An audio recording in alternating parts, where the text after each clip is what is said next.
এই আশঙ্কাটাই তো করা হচ্ছিল বেশ কিছুদিন ধরে। সেই আশঙ্কাটাই আজ বাস্তব হয়ে গেল।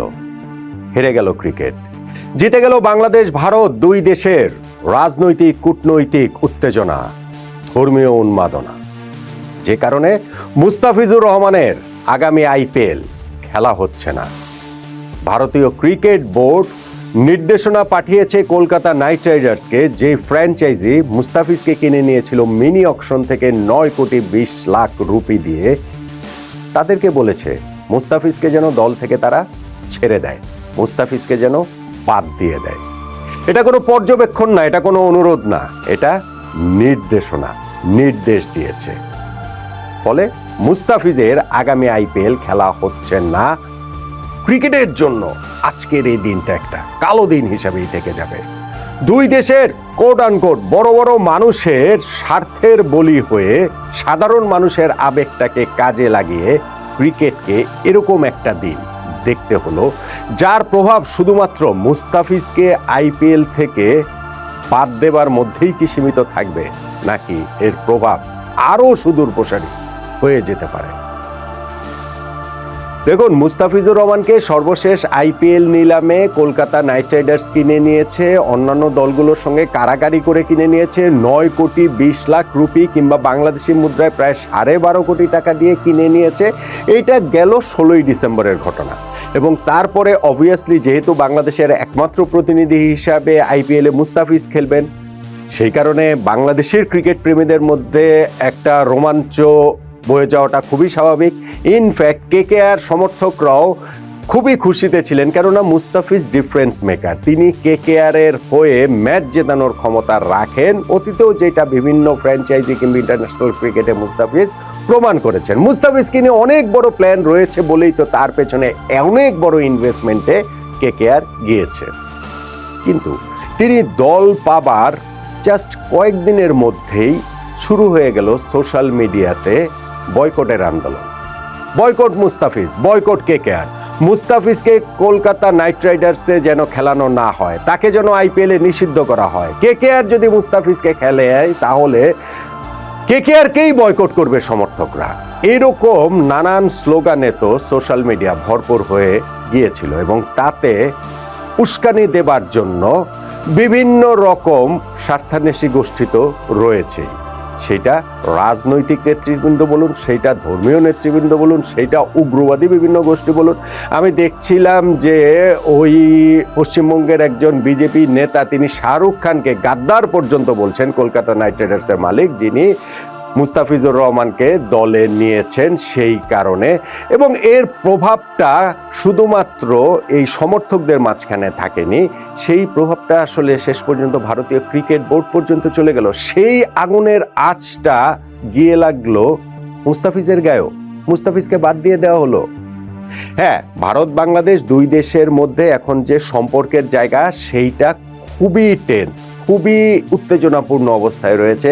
রাজনৈতিক কারণ, কূটনৈতিক কারণ, সঙ্গে এখানে ধর্মীয় সংখ্যালঘুদের উপর সহিংসতার বিভিন্ন ঘটনার প্রেক্ষাপটেও স্পেশালি মুস্তাফিজকে 16ই ডিসেম্বর তো ওই আইপিএলের নিলাম থেকে নেওয়া হলো। 18ই ডিসেম্বর বাংলাদেশের ময়মনসিংহের ভালুকায় একটা ঘটনা ঘটেছে, যেইখানে দীপুচন্দ্র দাস নামে একজন পোশাক কারখানার শ্রমিককে ধর্মীয় অবমাননার দায়ে পিটিয়ে হত্যা করা হয়, এরপর তার লাশ গাছে ঝুলিয়ে পুড়িয়ে দেওয়া হয়। সেই ঘটনার ব্যাপক প্রভাব ভারত জুড়েই ইনফ্যাক্ট পড়েছে, এবং সাধারণ মানুষের মধ্যেও পড়েছে অবভিয়াসলি। এবং দুই দেশের মধ্যেই সম্পর্কের মাত্রাটা এমন একটা জায়গায় গিয়েছিল যে ভারতে পর্যন্ত মানুষ মেরে ফেলা হয়েছে বাংলাদেশি পরিচয়ে, যে সন্দেহ করা হয়েছে যে তিনি বাংলাদেশের।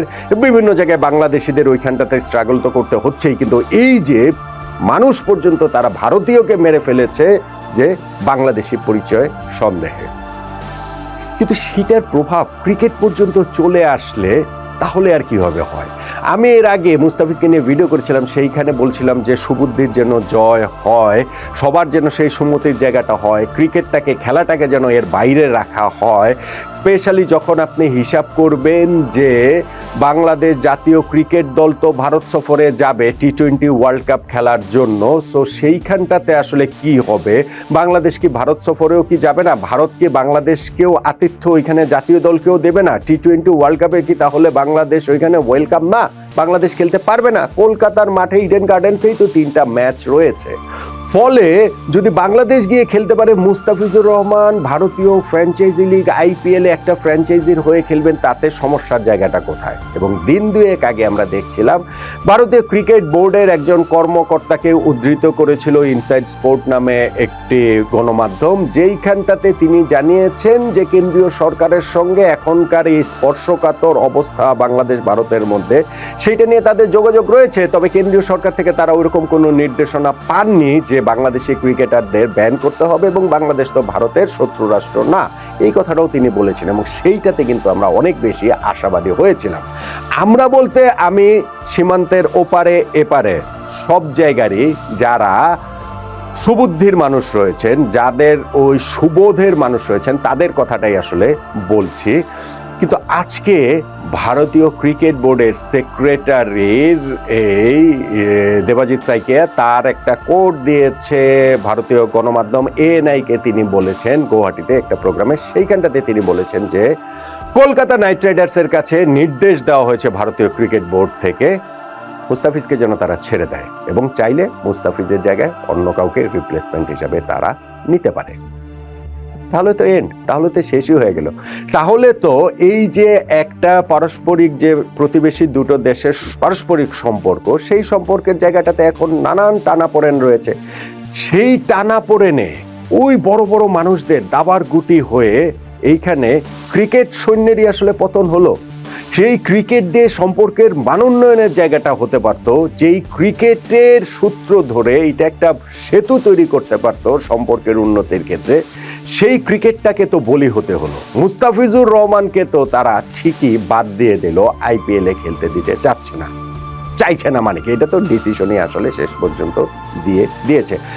অবভিয়াসলি এইটা ক্রিকেটের জন্য একটা কালো দিন। মুস্তাফিজকে খেলতে না দেয়াটাতে ক্রিকেট ওয়ার্ল্ড যে রিয়্যাক্ট করবে অন্য কোনোভাবে বা খুব অ্যাংরিলি, আমি সেটা এক্সপেক্ট করি না। কেন করি না? কেননা ভাই, ওয়ার্ল্ড ক্রিকেট আসলে ভারতের মুঠোর মধ্যে, ভারতই ওয়ার্ল্ড ক্রিকেটটা কন্ট্রোল করে। সেইটার বিপক্ষে গিয়ে কারো পক্ষে কোনো কিছু বলাটা সম্ভব না। আমার যেটা ভয়ের জায়গা বা আশঙ্কার জায়গা, যে ঘটনাটা কি এইখানটাতেই শেষ হবে, নাকি যারা স্বার্থান্বেষী রয়েছে, যারা এরকম ঘটনা থেকে ফায়দা তুলতে চায়, যাদের এক ধরনের বিজয় হয়েছে, সেই যে রাজনৈতিক সহিংস উগ্রবাদী যারা রয়েছেন, তাদের একটা বিজয় তো হয়েছে না, যে মুস্তাফিজুর রহমানকে আইপিএলে খেলতে দেয়া গেল না। এখন এই ঘটনাটাকে উস্কে এই ঘটনার আগুনে ফু দিয়ে সেইটাকে দাবানল করে ফেলে যদি ব্যাপারটা আরো অনেক বড় হয়ে যায়, যদি এখন বাংলাদেশ ক্রিকেট বোর্ডের এইখানটাতে বাংলাদেশ সরকার ইনভলভ হয়ে যায়, যদি বাংলাদেশ সরকার বাংলাদেশ ক্রিকেট বোর্ডকে সেই নির্দেশনা দেয় যে ঠিক আছে, আমাদের ক্রিকেটারকে ভারতের একটা ফ্র্যাঞ্চাইজি লিগ খেলতে দিল না, তারা দলে টেনে নিয়েও তাকে এইভাবে বাদ দিয়ে দিল, আমরাও ভারতীয় ক্রিকেটকে বাদ দিয়ে দিলাম, আমরাও ভারতে টি-20 ওয়ার্ল্ড কাপ খেলতে যাব না, এরকম করলে আসলে কি হবে? আমি এটা করতে বলছি না, প্রশ্নই ওঠে না। মুস্তাফিজকে যেমন বাদ না দেবার কথাই বলেছিলাম, এইখানেও সেটা বলছি। কিন্তু আমি যেটা বলছি, আমার যে আশঙ্কার জায়গা, সেইটা হচ্ছে এই স্বার্থান্বেষী গোষ্ঠীটা তো সবসময় থাকে, সব জায়গায় থাকে, সব দেশেই থাকে। সো বাংলাদেশের উচ্চ মহলে যারা এই ঘটনাটাকে, আমি শুধু ক্রিকেট বোর্ড বলছি না, ক্রিকেট বোর্ডের চেয়েও বড় জায়গায় যারা রয়েছে, তারা যদি এই ঘটনাটাতে জল ঘোলা করতে চায়, তাহলে আসলে কি হবে? তাহলে তো বাংলাদেশ ক্রিকেটটাই বড় একটা প্রশ্নের সামনে পড়ে যাবে না? বলেন তো দেখি।